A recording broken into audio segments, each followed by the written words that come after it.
Operation सिंदूर का एक phase पूरा होने के बाद आज भारत के रक्षा मंत्री राजनाथ सिंह ने भुज एयरबेस पहुंचे और वहां पहुंचकर पाकिस्तान को संदेश दिया कि अभी तो सिर्फ ट्रेलर है, आगे दुनिया को पूरी पिक्चर दिखाएंगे। वहीं बर्बाद हो चुके कामरा एयरबेस पहुंचे शहबाज शरीफ अब भारत से बातचीत की गुहार लगा रहे हैं। आखिर क्यों? बात बात पर एटम बम की धमकी देने वाले शहबाज अमन की बात करने लगे। इस रिपोर्ट में देखिए। ऑपरेशन सिंदूर पाकिस्तान की तबाही का सबूत बन गया। भारत ने दुनिया को दिखा दिया कि एटमी ताकत का दम भरने वाले मुल्क को भी कैसे कुछ घंटों में बर्बाद किया जा सकता है।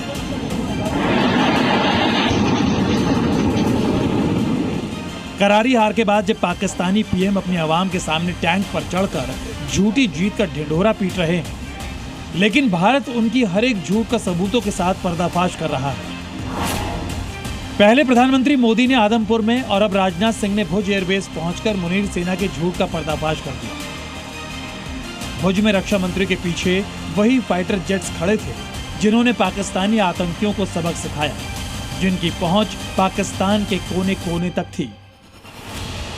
पाकिस्तानी सेना हमेशा से अपनी आवाम को गुमराह करती रही है। इस बार भी झूठ का चूरन बेच रही है। दावा कर रही है कि भुज एयरबेस पर अटैक किया था, लेकिन दूसरी तस्वीर में देखिए, उसी एयरबेस पर रक्षा मंत्री राजनाथ सिंह फाइटर जेट्स और डिफेंस सिस्टम के साथ जवानों का जोश बढ़ा रहे हैं, उनको जीत की बधाई दे रहे हैं। जो कुछ भी हुआ है वह सिर्फ एक ट्रेलर मात्र था। जब भी सही समय आएगा तो हम पूरी पिक्चर भी दुनिया को दिखाएंगे। भारतीय जवानों की दहाड़ सुनकर अब पाकिस्तान खौफ में है, क्योंकि उनको पता है कि जब ट्रेलर दिखाने में हमारे 11 एयरबेस उड़ा दिए, डिफेंस सिस्टम तबाह कर दिया, तो जब खुलकर वॉर होगी तो पाकिस्तान भारत के सामने बस कुछ घंटों का ही मेहमान है, क्योंकि अब भारत की पहुंच पाकिस्तान के हर कोने तक है। कि हमारी एयरफोर्स की पहुंच पाकिस्तान के हर कोने तक है और ये बात पूरी तरह से साबित हो चुकी है तो हमारी तीनों फोर्सेस की, लेकिन आज एयरबेस पर आए हूं इसलिए मैं इसकी चर्चा कर रहा हूं। और आज स्थिति यह है कि भारत के फाइटर प्लेन बिना सरहद पार किए ही यहीं से उनके हर कोने तक सीधा प्रहार करने में पूरी तरह से सक्षम है। और पूरी दुनिया ने देख लिया है कि कैसे आपने पाकिस्तान की धरती पर मौजूद आतंकवाद के 9 ठिकानों को ध्वस्त कर दिया। बाद में की गई कार्रवाई में उनके अनेक एयरबेस भी तबाह कर दी गए। सिर्फ 2 दिन रातों के हमले में पाकिस्तान के सभी मेन एयरबेस भारतीय मिसाइलों की जद में थे, जिसमें चाहे वो पीओके हो या फिर इस्लामाबाद में शहबाज का ऑफिस से कुछ किलोमीटर दूर का नूर खान एयरबेस। भारत ने पाकिस्तान के 11 एयरबेस पर अटैक किया था, जिसमें Nur Khan airbase, Skardu airbase PoK, Rafiqui airbase, Murid airbase, Sukkur airbase, Sialkot airbase, Chunian airbase, Shahbaz airbase, Sargodha airbase, Pasrur airbase, Bholari airbase. यही वजह है कि अब शहबाज गड़गड़ा रहे हैं, अमन शांति की गुहार लगा रहे हैं, कह रहे हैं कि हम तो पीस चाहते हैं, हमसे बात करो, हम तैयार हैं। लेकिन भारत का संदेश साफ है कि बातचीत होगी तो सिर्फ आतंकवाद और कश्मीर से कब्जा हटाने पर होगी। जितनी देर में लोग नाश्ता पानी निपटाते हैं उतनी देर में आपने दुश्मनों को निपटा दिया। आपने दुश्मनों की जमीन पर जाकर आपने मिसाइलें गिराई है। उसकी गूंज केवल भारत की सीमाओं तक ही सीमित नहीं रही है, बल्कि सारी दुनिया ने सुना है। दरअसल शहबाज को पता है कि जहां खड़े होकर वो डींगे मार रहे हैं, वो कामरा एयरबेस इंडियन एयरफोर्स का टारगेट था।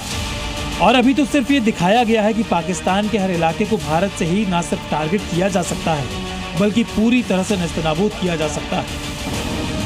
और पाकिस्तान को पता है कि जंग में मदद एक हद तक होती है, इसके बाद जंग खुद की ताकत और जज्बे से लड़ी जाती है।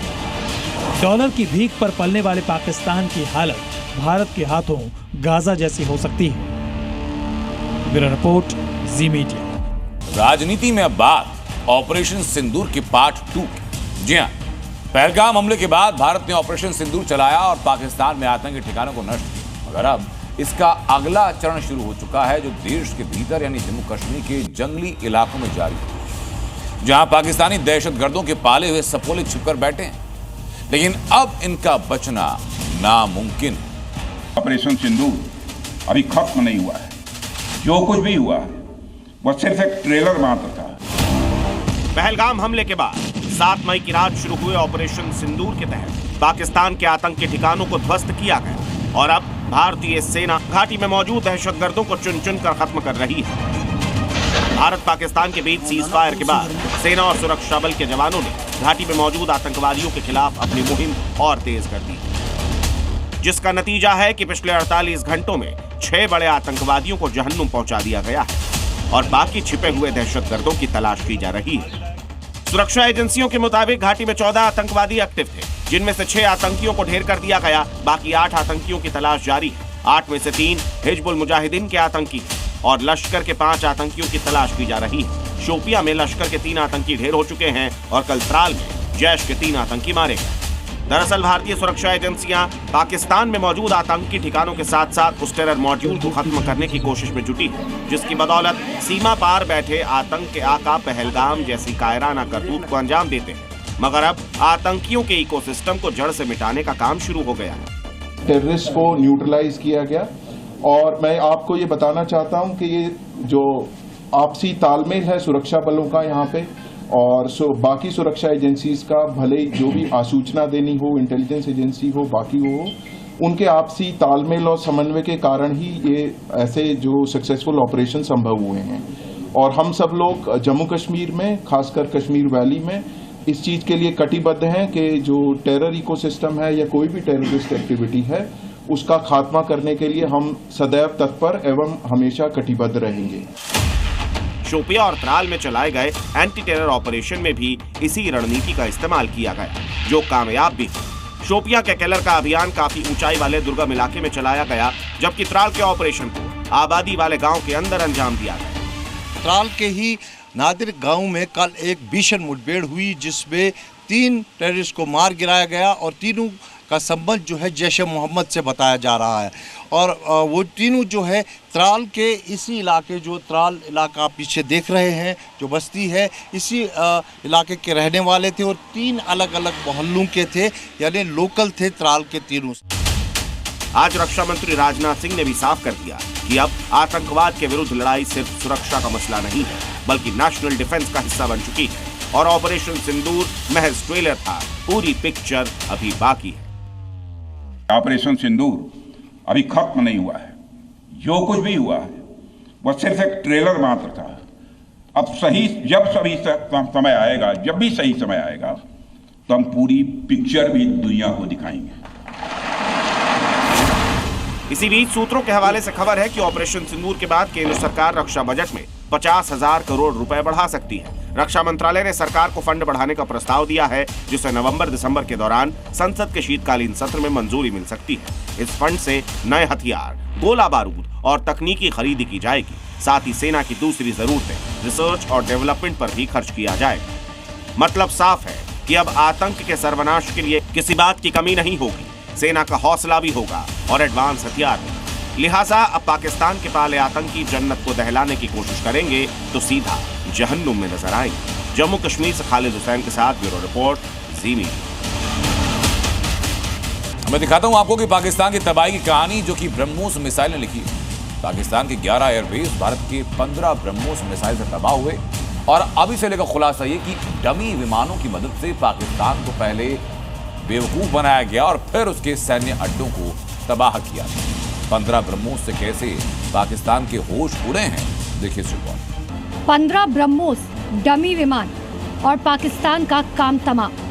ऑपरेशन सिंदूर में पाकिस्तान को ऐसे जख्म मिले हैं कि इससे वो अभी तक करहा रहा है। उसके 11 एयरबेस पर जाकर भारत ने ऐसे हमले किए, वो पाकिस्तान के पास मुंह छिपाने की जगह नहीं है।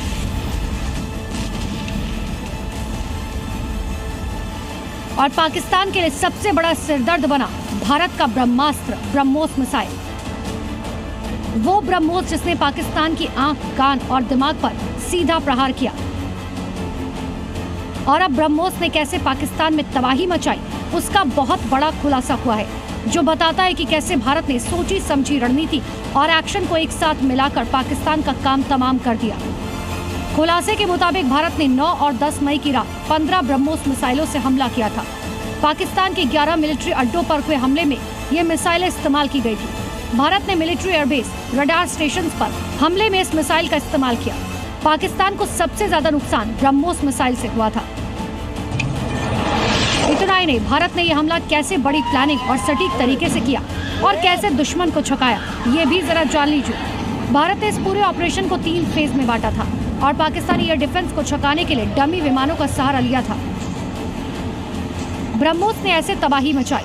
पाकिस्तानी एयरबेस को टारगेट करने के लिए सेना ने पहले फेज में Pakistani air missile defence system को एक्टिव होने पर मजबूर किया। इसके लिए डमी एयरक्राफ्ट भेजे गए। इन डमी विमानों को पाकिस्तान के रडार ने ट्रेस किया और इन्हें गिराने के लिए एयर मिसाइल सिस्टम को एक्टिव किया गया। पाकिस्तानी सेना ने इस दौरान अपने उन HQ-9 air defence missile system को भी एक्टिव कर दिया, जो सैन्य ठिकानों से दूर खास लोकेशंस पर छिपाए गए थे।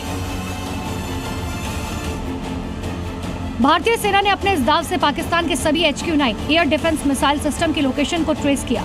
इसके बाद पाकिस्तानी एयर डिफेंस को इजरायली हेरॉप ड्रोन से निशाना बनाया गया। इस हमले से हैरान पाकिस्तानी आर्मी जब तक संभल पाती, भारत ने लॉन्ग रेंज मिसाइलों से हमला बोल दिया। ब्रह्मोस के साथ स्कैल्प, रैम्पेज और क्रिस्टल मेज मिसाइलें लॉन्च कर दी गई और पाकिस्तानी एयरबेस पर सीधा हमला बोल दिया गया। ब्रह्मोस समेत लंबी दूरी की दूसरी मिसाइलों के हमले ने पाकिस्तान की कमर तोड़ दी।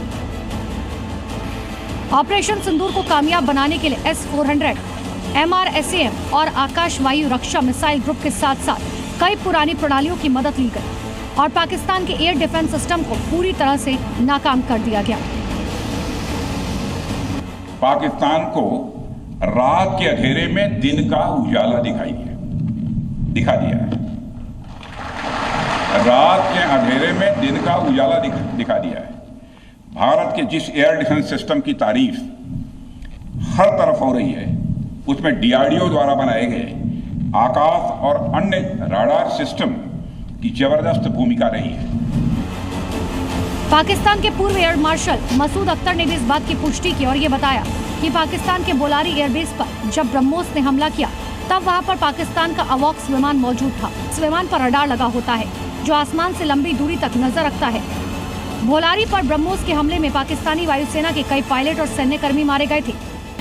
जाहिर है, हिंदुस्तान ने ऑपरेशन सिंदूर के जरिए न केवल पाकिस्तान बल्कि चीन से लेकर उसके तमाम हितैषी मुल्कों को सीधा संदेश दिया कि अगर हिंदुस्तान को छेड़ोगे तो हिंदुस्तान कहीं का नहीं छोड़ेगा। ब्यूरो रिपोर्ट, जी मीडिया। पाकिस्तान की बर्बादी की कहानी तो आपने देखी। अब मैं दिखाता हूं आपको पाकिस्तान के डिप्टी PM की पोल कैसे हुई। वैसे पाकिस्तान के डिप्टी PM इशाक डार ने ब्रिटेन के एक अखबार के आर्टिकल का हवाला दिया और अपनी एयरफोर्स की तारीफ की, मगर जब फैक्ट चेक हुआ तो सारा झूठ पकड़ा गया। और खास बात यह कि यह फैक्ट चेक खुद पाकिस्तानी मीडिया ने किया है। पाक विदेश मंत्री की घर में बेइज्जती, शहबाज के डिप्टी की खुली पोल पट्टी। पाकिस्तान के वजीर आजम शहबाज शरीफ हों या फिर उनके डिप्टी और विदेश मंत्री इशाक डार, ऐसा लगता है दोनों ने ऑपरेशन सिंदूर के बाद अपनी बेइज्जती कराने की पूरी तैयारी कर ली। अब तक संसद में अपनी इंसल्ट करा चुके पाकिस्तानी मंत्री सड़कों पर भी अपनी आवाम से गालियां खा रहे हैं, मगर इतना कुछ होने के बावजूद भी पाकिस्तानी हुक्मरान सुधरने का नाम नहीं ले रहे। ताजा मामला पाकिस्तान के डिप्टी PM इशाक डार से जुड़ा है, जिनके फर्जीवाड़े का खुलासा पाकिस्तान के ही अखबार ने कर दिया है। दरअसल पाकिस्तान के डिप्टी PM ने ब्रिटेन के एक अखबार के आर्टिकल का हवाला देते हुए अपनी एयरफोर्स की तारीफ की थी और दावा किया था कि ऑपरेशन सिंदूर का सामना करने के लिए इंटरनेशनल मीडिया ने उनकी वाहवाही की। और तो और इशाक डार ने संसद में खड़े होकर ब्रिटिश अखबार टेलीग्राफ की फर्जी हेडलाइन का जिक्र कर दिया, जिसमें पाकिस्तान को आसमान का सिकंदर बताया गया था। लेकिन इशाक डार का यह दावा पूरी तरह झूठा था। न तो टेलीग्राफ ने ऐसी कोई खबर छापी, न ही अखबार का स्क्रीनशॉट असली था। इस फर्जी अखबार के पेज में कई जगह स्पेलिंग तक गलत लिखी हुई थी, लेकिन पाकिस्तान के डिप्टी PM अपने हसीन ख्यालों में इतना खोए थे कि उन्हें कुछ भी नजर नहीं आया। मगर पाकिस्तानी अखबार ने इशाक डार पर यह फैक्ट चेक करके उनके दावे को फेक बता दिया। ये देखिए, पाकिस्तान के डिप्टी PM की पोल खोलती 2 तस्वीर। पहली तस्वीर में फर्जी अखबार की कटिंग है, जिसका जिक्र करके इशाक डार ने वाहवाही लूटने की कोशिश की, जबकि दूसरी तस्वीर में असली अखबार का पेज है, जिसमें कहीं भी पाकिस्तान का कोई जिक्र नहीं। वैसे आपको बता दें कि ऑपरेशन सिंदूर को लेकर शहबाज के चहेते मंत्री का ये पहला झूठ नहीं है। कुछ दिन पहले ही पाकिस्तान की इंटरनेशनल बेइज्जती भी हो चुकी है, जब पाकिस्तानी रक्षा मंत्री ने अमेरिकी टीवी चैनल पर भारत के लड़ाकू विमान राफेल को मार गिराने का दावा कर दिया था, वो भी सोशल मीडिया के आधार पर। इस बेवकूफी भरी बयानबाजी के लिए उन्हें पाकिस्तानी संसद में विपक्ष की डांट भी खानी पड़ी। और अब तो सड़क पर भी इशाक डार की इंसल्ट हो रही है। पाकिस्तानी अवाम पूछ रही है। जिस तरह भारत ने ऑपरेशन सिंदूर के एक एक सबूत पेश किए हैं, पाकिस्तान की सरकार और सेना कुछ क्यों नहीं दिखा पा रहे। एक तरफ शहबाज के डिप्टी पीएम की भद्द पिटी, तो दूसरी तरफ खुद पीएम की नकल करना शहबाज शरीफ के लिए फजीहत बन गई और अब पाकिस्तानी अवाम शहबाज शरीफ को जमकर कोस रही। खैर, पाकिस्तानी हुक्मरानों को तो अपनी बेइज्जती कराने की आदत सी हो गई है। फर्क बस इतना है कि पहले विदेशी जमीन पर गालियां खाते थे, मगर ऑपरेशन सिंदूर के बाद अब अपने ही मुल्क में इतनी थू-थू हो रही है। ब्यूरो रिपोर्ट, जी मीडिया। दिल्ली में प्रधानमंत्री के आवास पर बैठक खत्म हो चुकी है। बैठक में गृह मंत्री अमित शाह मौजूद रहे, विदेश मंत्री जयशंकर मौजूद रहे और national security adviser Ajay Doval मौजूद रहे। पीएम आवास से अजय डोभाल निकल चुके हैं। गृह मंत्री अमित शाह और एस जयशंकर भी वहां से निकल चुके हैं। बहुत जल्द हमारी कोशिश होगी कि इस मीटिंग में हुए बातचीत के इनपुट्स भी आपके साथ साझा करें। लेकिन भारत और पाकिस्तान के बीच 18 मई तक सीज फायर रहेगी। उसके बाद क्या होगा, इसे लेकर सवाल उठने लगे हैं और ये सवाल उठ रहे हैं पाकिस्तान के विदेश मंत्री इशाक डार की वजह से, जिन्होंने पाकिस्तानी संसद में सिर्फ 18 मई तक सीज फायर होने का बयान दिया और एक बार फिर जंग की अटकलों को आगे बढ़ा दिया। तो अमेरिका ने दोनों देशों के बीच सीधी बातचीत होने की उम्मीद जताई है। रिपोर्ट जरा। 10 मई को सीज फायर होने से पहले ऑपरेशन सिंदूर के तहत भारत ने पाकिस्तान पर इतना बारूद बरसाया कि पाकिस्तान के कई आतंकी ठिकानों के साथ मुनीर सेना के बंकर भी मिट्टी में मिल गए। एक तरफ जहां आसमान से पाकिस्तान पर मिसाइल अटैक हुआ, तो वहीं बीएसएफ ने भी जमीन से बम बरसाकर पाकिस्तानी चौकियों को तबाह कर दिया। ये तस्वीरें भले ही कुछ दिन पुरानी हैं, मगर शायद पाकिस्तान ये तबाही भूल गया है, क्योंकि पाकिस्तान के विदेश मंत्री एक बार फिर हिंदुस्तान को गीदड़ भपकी देने पर उतर आए हैं। पूरी दुनिया जान चुकी है कि घुटनों पर आए पाकिस्तान ने किस तरह भारत से रहम की गुहार लगाई थी।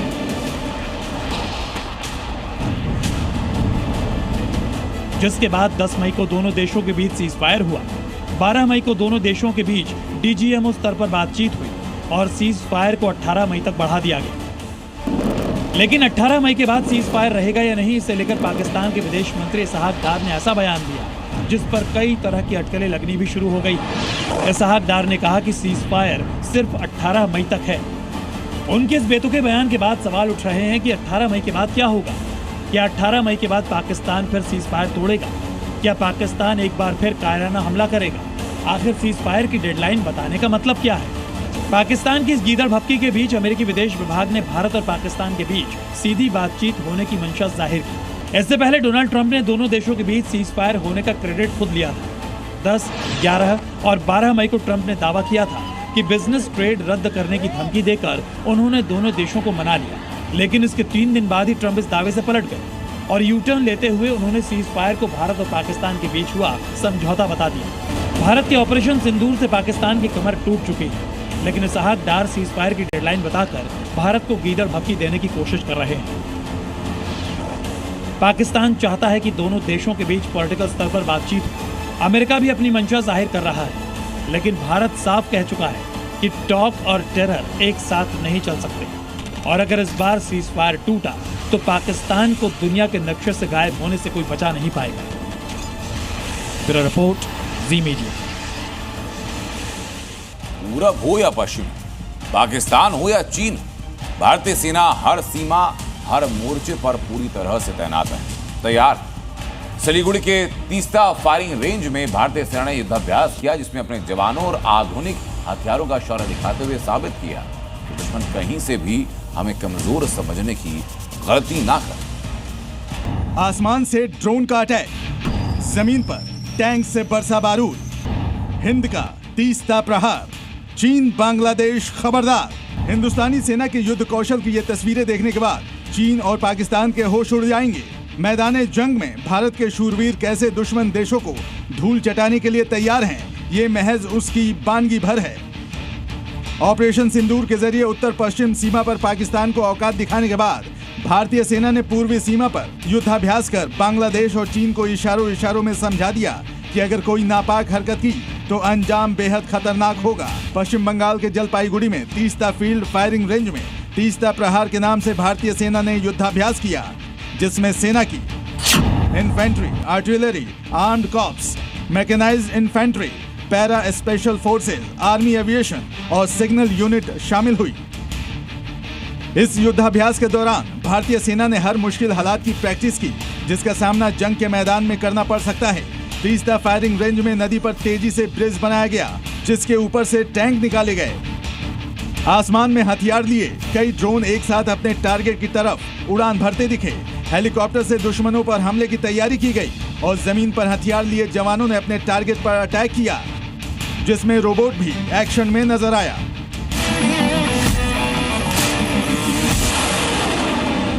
पाकिस्तान से तनाव के बीच पूर्वी सीमा पर इस युद्धाभ्यास का मतलब बेहद साफ है।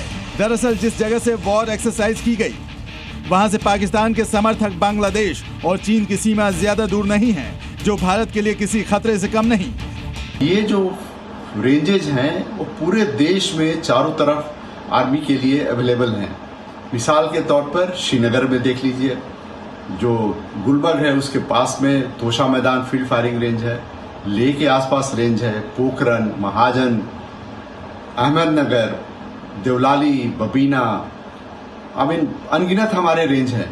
तो हर साल जो भी वहाँ के ट्रुप्स उसके आसपास मिलिट्री कैंटोनमेंट में हैं, उनका काम है कि हम एक ग्रुप में एक एज ए कलेक्टिव ट्रेनिंग करें, और इसके लिए हम तैयार रहते हैं। ये तो हमारा बेसिक हमारा ये रिक्वायरमेंट है कि हम अपनी तैयारी को एक हाई लेवल रखें, ताकि कभी भी कोई इंसिडेंट हो उसके लिए हम तैयार रहें। तीस्ता फील्ड फायरिंग रेंज से दुश्मनों को यह संदेश देना भी जरूरी था कि भारतीय सेना हर सीमा और हर मोर्चे पर पूरी तरह से तैयार है, और दुश्मन कहीं से भी भारत को कमजोर समझने की गलती कतई न करे।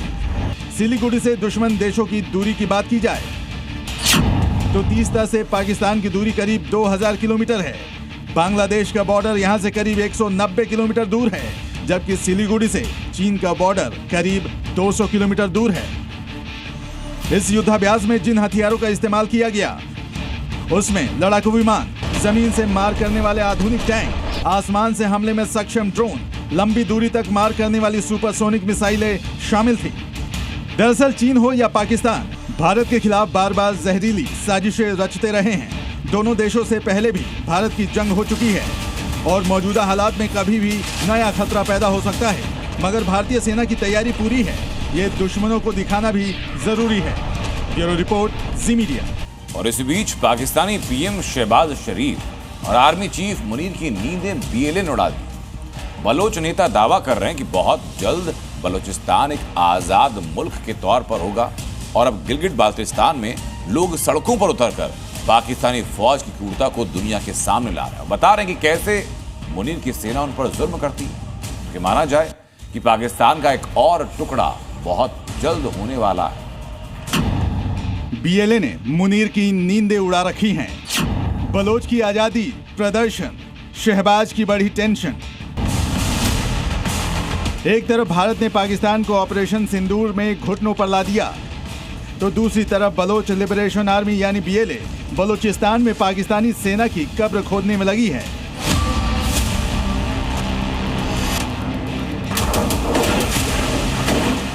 बलोचिस्तान की आर्मी ने पंगजूर में सेना के काफिले पर हमला किया, जिसमें 14 पाकिस्तानी सैनिक मारे गए।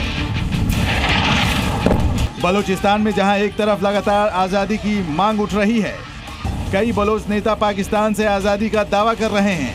साथ ही साथ बलोच लड़ाके पाकिस्तानी सेना को एक के बाद एक बड़े झटके दे रहे हैं। वहीं बलोचिस्तान में भी हर जगह पाकिस्तान का विरोध हो रहा है और पाकिस्तान से आजादी की मांग की जा रही है, जिसके लिए एक बड़ी रैली भी बलोचिस्तान में निकाली गई। इन सब के बीच एक बलोच नेता ने दावा किया है कि अब बलूचिस्तान पाकिस्तान का हिस्सा नहीं है। उन्होंने अंतर्राष्ट्रीय समुदाय से बलूचिस्तान को अलग देश बनाने के लिए मदद मांगी है। बलूच नेता मीर यार बलोच ने एक्स पर पोस्ट कर कहा है कि बलूचिस्तान के लोगों ने अपना राष्ट्रीय फैसला ले लिया है और अब दुनिया को भी चुप नहीं रहना चाहिए। बलूचिस्तान के लोग सड़कों पर हैं। इतना ही नहीं, बलोच नेता भारत का साथ देने की भी बात कर रहे हैं। अब जरा प्रदर्शन की इन तस्वीरों को देखिए, कैसे बलूचिस्तान के लोग सड़कों पर उतरकर पाकिस्तान के खिलाफ नारेबाजी कर रहे हैं और दुनिया को दिखा रहे हैं कि कैसे पाकिस्तान की सेना वर्षों से उनके ऊपर जुल्म कर रही है और अब वो वक्त आ गया है कि उसे आज़ाद मुल्क घोषित किया जाए। और जब तक उन्हें आज़ाद मुल्क नहीं घोषित किया जाएगा, तब तक वो प्रदर्शन करते रहेंगे। और जिस तरह से बलोच के लोग प्रदर्शन कर रहे हैं और उसके लड़ाके पाक सेना को सबक सिखा रहे हैं, ऐसे में वो दिन दूर नहीं जब बलोच एक अलग मुल्क होगा। ब्यूरो रिपोर्ट, जी मीडिया। एक सवाल ये कि क्या 10 मई को पाकिस्तान के चगाई हिल्स में भूकंप आया था या फिर कोई न्यूक्लियर टेस्ट किया गया, उसके न्यूक्लियर बेस पर क्या हमला हुआ था, या फिर कुदरत भी भारत के दुश्मनों से बदला ले रही है? ये वो तमाम सवाल जो सोशल मीडिया पर खूब छाए हैं और इन सवालों के साथ खूब मीम्स भी बन रहे हैं। इन दावों की इनसाइड स्टोरी क्या है, इस रिपोर्ट में आपको दिखा। भारत के दुश्मनों पर कुदरत का अटैक या भारत के डर से परमाणु टेस्ट, ये सवाल सोशल मीडिया पर ट्रेंड कर रहे हैं। दरअसल भारत के साथ सैन्य टकराव के दौरान तुर्की और चीन ने खुलकर पाकिस्तान का साथ दिया था। चीन और तुर्की से मिले हथियारों की मदद से पाकिस्तान भारत पर हमले की नाकाम कोशिशें कर रहा था, मगर भारत के पलटवार के बाद चीन, तुर्की और पाकिस्तान में एक के बाद एक भूकंप के झटके आए, जिससे तीनों देश दहल गए। भारत के ऑपरेशन सिंदूर के बाद पाकिस्तान में कम तीव्रता का भूकंप आया था। फिर भारत के साथ 10 मई को युद्ध विराम की घोषणा के बाद पाकिस्तान में लगातार 2 दिन भूकंप के झटके महसूस किए गए। ये सब ऐसे समय में हुआ जब भारत और पाकिस्तान लगभग युद्ध के कगार पर थे। यही नहीं, तुर्की में 15 मई की शाम को शक्तिशाली भूकंप आया, जिसकी तीव्रता रिक्टर पैमाने पर 5.2 मापी गई। मीडिया रिपोर्ट्स के मुताबिक भूकंप का प्रभाव तुर्की की राजधानी अंकारा में भी महसूस किया गया। इस घटना में जान माल का कोई नुकसान नहीं हुआ। वहीं चीन में 16 मई की सुबह 4.5 तीव्रता का भूकंप आया, जिसका केंद्र जमीन से 10 किलोमीटर नीचे था। हालांकि इसमें कोई हताहत नहीं हुआ और न ही कोई नुकसान हुआ। यही नहीं, 12 मई को देर रात 2:41 पर तिब्बत और चीन के कुछ हिस्सों में 9 किलोमीटर की गहराई पर 5.6 तीव्रता का भूकंप आया था। भूकंप की इन खबरों को लेकर अब सोशल मीडिया पर खूब मीम्स शेयर की जा रही हैं। मीम्स के साथ लोग तमाम तरह के दावे कर रहे हैं। कोई कह रहा है भारत के साथ चल रहे तनाव के बीच पाकिस्तान, तुर्की और चीन परमाणु परीक्षण कर रहे हैं, तो कोई कह रहा है भारतीय सेना ने इतने बम बरसाए कि पाकिस्तान की धरती कांप उठी। सोशल मीडिया पर चल रहे इन दावों को लेकर आम लोगों के मन में सवाल उठने लाजमी है। पाकिस्तान का परमाणु इतिहास भी इन अफवाहों को हवा देता है। साल 1998 में पाकिस्तान ने बलूचिस्तान के चगाई हिल्स में भूमिगत परमाणु परीक्षण किया था। ऐसे परीक्षण जमीन के अंदर होने के कारण भूकंप जैसी तरंगें उत्पन्न होती हैं, जिसे सिस्मोग्राफ आसानी से पकड़ लेता है। इसी को आधार बनाकर कुछ विशेषज्ञों का मानना है कि हाल के भूकंप आम भूकंप नहीं, बल्कि किसी संभावित सैन्य गतिविधि का नतीजा भी हो सकते हैं। हालांकि तमाम एजेंसियों ने साफ कर दिया है कि पाकिस्तान ने कोई परमाणु परीक्षण नहीं किया। पाकिस्तान, चीन और तुर्की में प्राकृतिक रूप से ही भूकंप आए हैं। ब्यूरो रिपोर्ट, जी मीडिया। और बात तुर्की की, जिसने पाकिस्तान के साथ खड़े होकर सीधे भारत की पीठ में छुरा घोंपा, मगर अब उसे इसकी बड़ी कीमत चुकानी पड़ी। तुर्की की जीडीपी में भारत के कारोबार का बड़ा योगदान है, लेकिन अब इसके बायकॉट की मांग ने जोर पकड़ लिया। जगह जगह विरोध हो रहे हैं, प्रदर्शन हो रहे हैं। आज दिल्ली में देश भर के व्यापारियों की बैठक हुई, जिसमें तुर्की से सभी कारोबारी रिश्ते तोड़ने की प्रतिज्ञा ली गई। ये 2 देशों की सामान के प्रोडक्शन की शूटिंग, प्रमोशन की शूटिंग बहिष्कार करेंगे। दिल्ली में जुटे देश भर के ये वो बड़े व्यापारी हैं जिन्होंने शपथ ली है कि वो तुर्की और अजरबैजान का सामान नहीं खरीदेंगे और ना ही बेचेंगे। दोनों देशों से सभी तरह के कारोबारी रिश्ते खत्म किए जाएंगे। ये गुस्सा और नाराजगी तुर्की की पाकिस्तान परस्ती पर है, जिसके तहत इस मुल्क ने भारत की दोस्ती ठुकराकर आतंक के सरगना को समर्थन देने का फैसला किया।